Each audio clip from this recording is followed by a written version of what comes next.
Good morning, everyone. Good afternoon, everyone. Thank you for being here today. It's a privilege for me to share the preliminary results by me for this conference. Uh, the title is Integrating Social Work in the Relocation Process for Coastal Flood Displaced Communities in Demak. This presentation, let me share the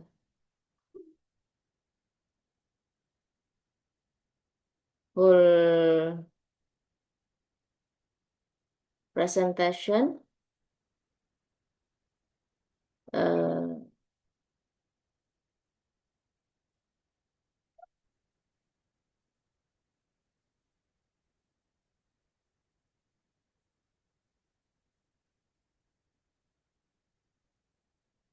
nah, now it's begun now.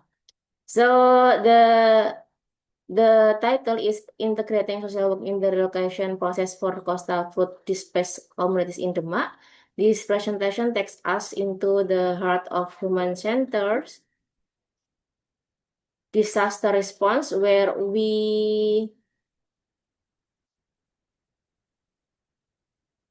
move beyond infrastructure to the emotional, culture, and social complexities that define the real experience of the relocation. As climate-induced disaster intensify, particularly in coastal region like Demak and Central Java, the need to shift from purely technical approach to socially inclusive strategies become increasingly urgent. So we move to the background. Let me begin by painting a picture of Demak, especially the Sayong sub-district. This area has become a symbol of environmental vulnerability. Let me show the previous.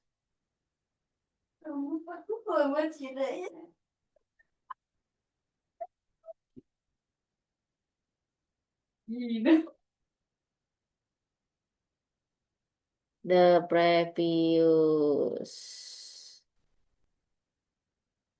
Okay.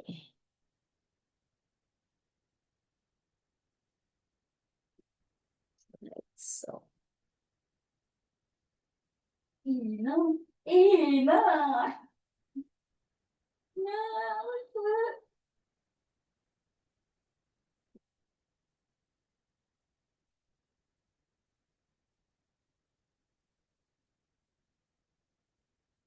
The background, let me begin by painting a picture of Demak, especially Sayong sub-district.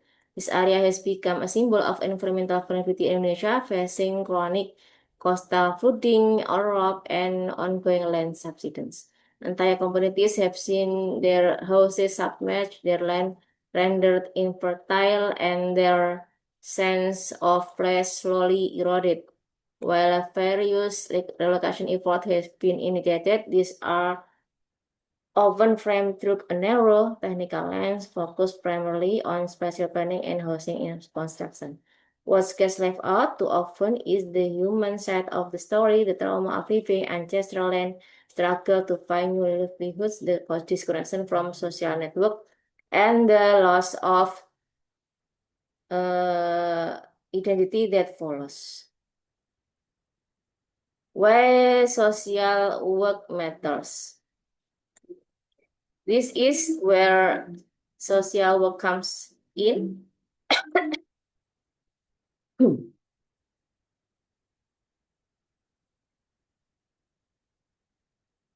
Not in not as a separate discipline, but as an essential part of the relocation process. Social work is uniquely positioned to address the psychological and cultural disruption caused by forced migration, By centering dignity, participation, and empowerment, it can bridge the often sizable gap between state-led relocation programs and the real needs of affected communities.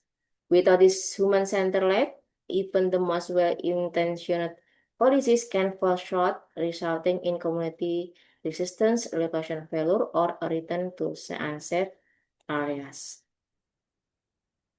Let's move to the next slide. The theoretical foundation. Our conceptual approach draws from three key frameworks that are highly relevant to disaster-induced displacement. First, in Bronfenbrenner ecological system theory, which teaches us that individuals are nested within layers of social environment systems. Displacement affect not just individual but families, neighborhood, and larger community structures. Second, the strength-based perspective reminds us not to focus only what communities lack, but also on their assets, their informal networks, adaptive strategies, and cultural wisdom. Finally, the participatory development model urges us to co-create solutions with communities, not for them, ensuring that any intervention is grounded in local realities and aspirations. Let's go to the next slide. The challenge in current practices. Despite good intention, relocation programs in the and similar regions often fall into common pitfall. Planning tends to be top-down, with communities brought in only after key decisions have been made. This lack of ownership weakens the long-term success of the move. Residents often lose their traditional livelihoods, such as fishing and farming, when relocated into inland areas where such occupations are no longer viable. Equally concerning is the lack of post-relocation social support, which leaves many families isolated and grieving, struggling to cope with a profound sense of loss. Then, what the role of social workers? Social workers can serve as crucial connectors in this process. Their role begins with comprehensive assessment that go beyond infrastructure needs to include cultural values, social dynamics, and mental health status. They have facilitated inclusive planning dialogues that allows communities to articulate their concerns and aspirations. They also play a critical advocacy role, representing community voices in policy discussion and ensuring that the relocation process respects local needs. Perhaps most importantly, they provide interventions such as trauma healing workshops, livelihood support initiatives, and activities that help rebuild social cohesion in new settlement. Then about integration strategy, the integration of social work should not be an afterthought, but an intentional process in the relocation process. Social workers with trust, conduct risk communication, and perform psychosocial mapping. During relocation, they accompany families to ensure their concerns are heard, provide emotional support, and make logistics more inclusive. For example, considering the needs of the elderly or people with disabilities. Post-education, they support economic adaptation through livelihood training and have fostered a sense of community through event rituals and feedback mechanisms that encourage dialogue between relocated families and service provider.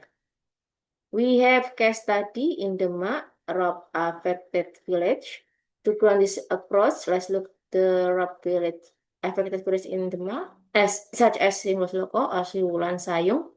These are not just such of physical damage, but of deep social transformation. Through qualitative research and field visit, we found that many families experience layered trauma, from the erosion of their land to the forced separation from extended kin to uncertainty about the future. Social mapping in these communities reveals a dense web of relationship, neighbors who watch over each other's children, religious leaders who offer comfort, and local entrepreneurs who create informal jobs. All these actors are essential stakeholders and must be engaged in any relocation plan. Then how about tools and approach? We use a variety of methods to bring community voices into the center of planning, community-led workshop, empower residents to visualize their new living spaces and services. Participatory rural appraisal allows up to map resources, risks, and coping mechanism. Narrative therapy and storytelling help people process their displacement experiences and report a sense of agency. Additionally, livelihood resilient program support economic re-establishment, whether by helping farmers land, urban gardening, or connecting fishermen to alternative income research. Then we need cross-sector collaboration. This work far too complex for any one institution to handle alone. It requires cross-sector collaboration. Local government are key actors for land access and infrastructure. Universities and NGOs contribute research, training, and long-term monitoring. Faith-based groups offer spiritual care and moral grounding during times of distress. The private sector can create job opportunities or provide training. Each actor has a role to play, and social workers often act as the bridge that connects these diverse sectors. Then, how about indicator of success? So, how do we know if we doing well? We look beyond how many houses are built and instead focus on how many people feel truly at home. Indicator of success include high community participation rates, low return migration, improved psychosocial well-being, and sustainable income into the new location. Success is when communities not only survive but begin to thrive in their new environment. Then we talk about voices from the ground. I want to close this section with a powerful quote from Sayong resident. We need more than houses, we need our lives rebuilt. It's a reminder that bricks and walls are not enough. A home is not just a structure, it's where meaning, memory, and belonging live. Social work ensures these dimensions are not lost in the bureaucratic shuffle of relocation. So we have policy recommendation. Based on this insight, I propose for policy recommendation. First, embed social workers directly into relocation task force. Second, mandate community sponsored mechanism not as optional but as essential.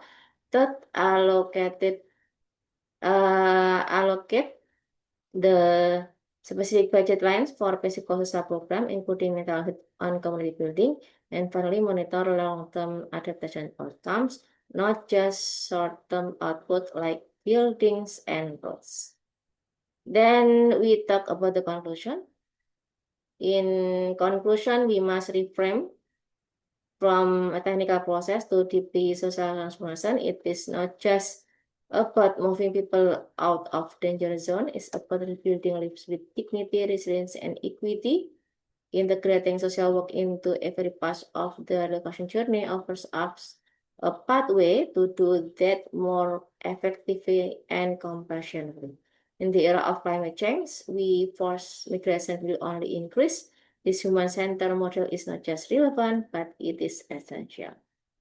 Thank you for your time and attention. I would like to hear your feedback. I'd like to acknowledge the many community members, peer researcher, and institutional collaboration who have enriched this book with their insight and lived experiences. If you're interested in learning more or collaborating further, please don't hesitate to reach out using the contact information. Let's continue this crucial conversation together. Thank you, everyone.